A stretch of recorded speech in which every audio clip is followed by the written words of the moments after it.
Так, всім карпатського. Ну що, поставив я колонки і тут є таке налаштування звуку в магнітофоні.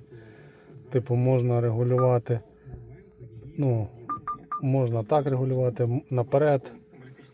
От, можна регулювати назад. Тепер вже все регулюється, все працює. От, можна кнопками регулювати. Можна на один динамік включити задній. От, типу, це зад.